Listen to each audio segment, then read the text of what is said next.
ओम श्री गुरुभ्यो नमः हरिः ओम।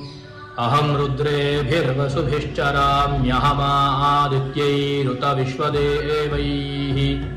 अहं मित्रावरुणो भाविभर्म्यहमिन्द्राग्नी अहमश्विनो भा। अहं सोममाहनसं बिभर्म्यहं त्वष्टारमुत भूषणं भगम्। अहं दधामि द्रविणं हविष्मते सुप्राव्ये यजमानाय सुन्वते। अहं राष्ट्री संगमनी वसूनां चिकीर्षी प्रथमा यज्ञानां तां मा आदेवा व्यदधुः पुत्रा भूरिस्थात्रां भूर्या आवेशयन्ति।